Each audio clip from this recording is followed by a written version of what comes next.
Bismillahirrahmanirrahim.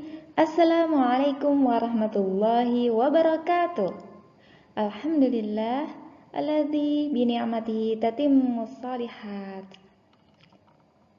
Hari ini bertemu lagi dengan Ustazah. Kita akan belajar pendidikan agama Islam tentang hanya kepada Allah aku beribadah. Sabahul khair. Pagi yang indah bukan, solih-solihah? Sabahun nur. Pagi yang cerah. Kaifa halukum? Bagaimana kabar kalian? Alhamdulillah bi khair. Alhamdulillah baik. Masya Allah. Sebelum mulai, kita perhatikan dulu adab dalam belajar ya. Kita luruskan niat kita lillahi ta'ala. Belajar hanya karena Allah ta'ala. Kemudian kita berwudu. Lebih baik belajar dalam keadaan suci. Lalu duduk yang tenang ya. Dan perhatikan materi yang disampaikan oleh Ustazah. Jangan lupa berdoa. Bismillahirrahmanirrahim. Kita awali aktivitas kita dengan bismillah. Kita mohon ridha Allah. Kita mohon kekuatan dan kemudahan hanya pada Allah Ta'ala. Baik, setelah berdoa, kita akan mengulang dulu materi sebelumnya.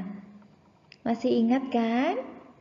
Iman kepada rububiyah Allah yaitu meyakini bahwa Allah Ta'ala tempat bergantung segala sesuatu, menciptakan segala sesuatu atau Maha Pencipta, menghidupkan dan mematikan, memberi rizki, dan mengatur alam semesta. Rububiyah berasal dari kata Rob, maknanya adalah Tuhan. Jadi, iman kepada rububiyah Allah adalah meyakini bahwa Allah Ta'ala mempunyai sifat-sifat rububiyah atau sifat-sifat ketuhanannya. Kita juga sudah belajar tentang iman kepada uluhiyah Allah. Nah, apa sih bedanya rububiyah dan uluhiyah?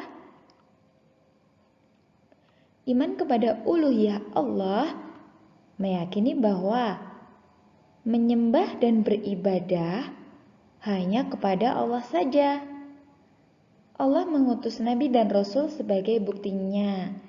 Ini kemarin sudah kita pelajari kan? Nanti kita ulang lagi ya.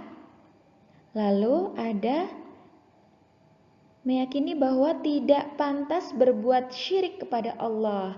Ini termasuk uluhiyah juga. Ibadah bermanfaat untuk manusia sendiri.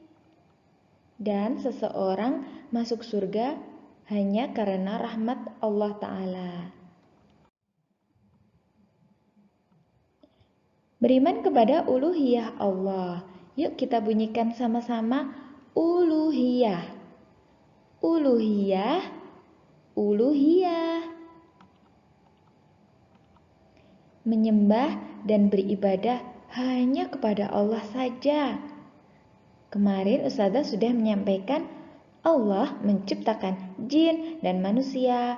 Ada tujuannya. Ada maksudnya, yaitu untuk beribadah hanya kepada Allah saja. Uluhiyah berasal dari kata ilah. Maknanya adalah sesembahan. Jadi, Allah lah satu-satunya yang berhak, boleh, benar atau hak untuk diibadahi. untuk disembah. Kalau selain Allah, itu adalah tidak benar atau salah atau batil. Selain Allah tidak boleh disembah dan diibadahi. Allah mengutus Nabi dan Rasul adalah sebagai buktinya. Nabi dan Rasul diutus oleh Allah untuk mengajak umatnya menyembah dan beribadah hanya kepada Allah saja. Ini menjadi bukti bahwa menyembah dan beribadah hanya kepada Allah saja. Contohnya, kita berdoa, memohon, meminta sesuatu hanya kepada Allah Ta'ala. Insya Allah akan Allah kabulkan karena hanya Allah yang mampu. Kenapa kita harus atau wajib menyembah dan beribadah hanya kepada Allah saja?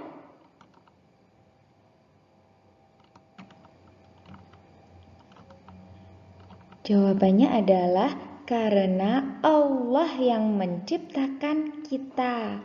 Kemarin kita sudah belajar tentang Allah menciptakan jin dan manusia, ada tujuannya, yaitu beribadah hanya kepada Allah saja. Kehidupan ini diciptakan oleh Allah, bukan sekedar permainan belaka. Kita lanjutkan ya, materi tentang iman kepada uluhiyah Allah yang selanjutnya, yaitu tidak pantas seseorang berbuat syirik kepada Allah yang telah menciptakannya. Syirik itu apa sih Ustazah? Syirik maknanya adalah menyekutukan Allah, yaitu beribadah, menyembah kepada selain Allah. Itu namanya menyekutukan Allah. Ini merupakan dosa yang paling besar. Firman Allah Ta'ala dalam Al-Quran yang artinya, dan ingatlah ketika Luqman berkata kepada anaknya, di waktu ia memberikan pelajaran kepadanya, "Hai anakku, janganlah kamu mempersekutukan Allah. Sesungguhnya kesyirikan adalah benar-benar kezaliman yang besar." Quran Surat Luqman ayat 13. Ustazah bacakan ya sebuah kisah yang disampaikan oleh Rasulullah Sallallahu Alaihi Wasallam dalam sebuah hadis. Ada seseorang yang masuk surga karena seekor lalat, dan ada yang masuk neraka karena seekor lalat pula. Para sahabat bertanya, bagaimana itu bisa terjadi ya Rasulullah? Rasul menjawab, ada dua orang berjalan melewati sebuah kaum yang memiliki berhala, yang mana tidak boleh seorang pun melewatinya kecuali dengan mempersembahkan sesuatu untuknya terlebih dahulu. Maka mereka berkata kepada salah satu di antara kedua orang tadi, "Persembahkanlah sesuatu untuknya." Ia menjawab, "Saya tidak mempunyai apapun yang akan saya persembahkan." Mereka berkata lagi, "Persembahkan untuknya walaupun seekor lalat." Maka ia pun mempersembahkan untuknya seekor lalat. Maka mereka membiarkan ia untuk meneruskan perjalanannya, dan ia pun masuk ke dalam neraka. Kemudian mereka berkata lagi kepada seseorang yang lain, "Persembahkanlah untuknya sesuatu." Ia menjawab, "Aku tidak akan mempersembahkan sesuatu apapun untuk selain Allah." Maka mereka pun memenggal lehernya, dan ia pun masuk ke dalam surga. Hadis riwayat Ahmad. Dosa syirik merupakan dosa yang paling besar. Orang yang pertama tadi oleh Allah dimasukkan ke dalam neraka karena berbuat syirik, mau mempersembahkan seekor lalat untuk selain Allah. Sedangkan orang yang kedua dengan tegas menolak berbuat syirik, sehingga Allah Ta'ala memasukkannya ke dalam surga. Dosa syirik tidak diampuni. Saking besarnya, Allah tidak mau mengampuni dosa syirik. Allah Ta'ala berfirman yang artinya, sesungguhnya Allah tidak akan mengampuni dosa syirik dan Allah mengampuni segala dosa yang selain syirik itu bagi siapa yang dikehendakinya. Barang siapa yang mempersekutukan Allah, maka sungguh ia telah berbuat dosa yang besar. Quran Surat An-Nisa ayat 48. Ngeri banget. Yang namanya api neraka itu menyala-nyala berkobar-kobar. Api di dunia tidak ada apa-apanya. Pasti kita tidak sanggup untuk sekedar membayangkannya saja. Apalagi untuk masuk ke sana? Tidak, untuk mampir saja tidak sanggup membayangkannya ya. Pasti seseorang ingin segera lari darinya. Api neraka panasnya tidak terkira, membakar kulit manusia, menghancurkan tubuh manusia. Siapa yang bisa membayangkannya? Tidak. Baik, kita lanjutkan ya.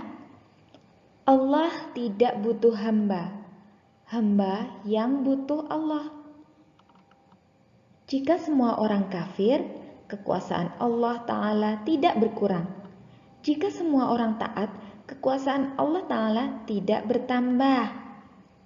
Allah Ta'ala berfirman, hai manusia, kamulah yang sangat butuh kepada Allah, dan Allah Maha Kaya, tidak memerlukan sesuatu, lagi Maha Terpuji. Quran Surat Fatir ayat 15.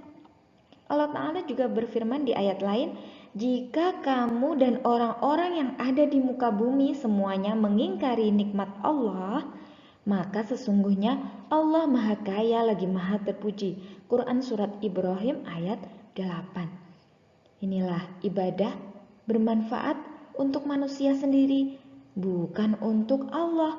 Tidak ada pengaruhnya untuk Allah. Inilah yang dimaksud dengan ketaatan bermanfaat untuk diri manusia sendiri. Amal soleh atau perbuatan baik manusia tidak akan menambah kekayaan Allah. Sebaliknya, dosa-dosa manusia juga tidak mengurangi kekayaan Allah.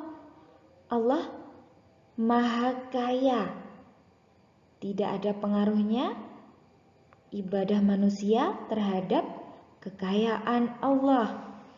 Allah Ta'ala berfirman, dan barang siapa yang bersyukur, maka sesungguhnya dia bersyukur untuk kebaikan dirinya sendiri. Dan barang siapa yang ingkar, maka sesungguhnya Rabbku Maha Kaya lagi Maha Mulia. Quran Surat An-Naml ayat 40. Manusia merugi karena kekafirannya. Bisa masuk neraka kan? Manusia beruntung karena ketaatannya. Maka manusia bisa masuk surga. Bisa masuk surga hanya karena rahmat Allah. Seseorang bisa masuk surga bukan karena amalnya. Amalan tidak bisa memasukkan seseorang ke dalam surga Allah. Kalau bukan karena karunia dan rahmat Allah, tentu tidak akan bisa memasukinya. Bahkan kita mampu beramal juga karena sebab rahmat Allah bagi hambanya. Kita sudah pernah mempelajari tentang kemampuan manusia bisa mengedipkan mata. Itu saja terjadi hanya atas kuasa Allah Ta'ala. Apalagi kita bisa melakukan segala sesuatu. Kita bisa beramal soleh. Kalau kita bisa berbuat yang baik, kenapa harus berbuat yang buruk? Iya kan? Amalan hanyalah sebab tingginya derajat seseorang di surga, namun bukan sebab seseorang masuk ke dalam surga. Di dalam surga ada tingkatan-tingkatan. Jadi, semakin baik amal seseorang, maka dia bisa menempati surga yang lebih tinggi. Masya Allah. Tapi jangan sampai amal soleh yang kita lakukan membuat kita sombong. Jangan merasa sombong hanya karena apa yang bisa kita perbuat. Oke? Amalan yang dilakukan hamba sama sekali tidak bisa mengganti surga yang Allah beri. Karena surga itu penuh dengan kenikmatan, penuh dengan keindahan. Surga adalah sebaik-baik tempat. Allah akan memberikan nikmat yang bertubi-tubi di dalam surga. Keindahan yang bisa kita lihat di dunia ini, apa yang bisa kita bayangkan di dunia ini, tidak ada apa-apanya dibanding dengan indahnya surga Allah, nikmatnya surga Allah. Masya Allah, Allahu Akbar. Itu tadi materi yang Ustazah sampaikan hari ini. Semoga bermanfaat dan semoga bisa dipahami. Syukron katsiran. Jazakumullahu khairan. Kita akhiri dengan berdoa ya, dengan hamdalah. Alhamdulillahirabbil alamin. Wa akhiran, assalamualaikum warahmatullahi wabarakatuh.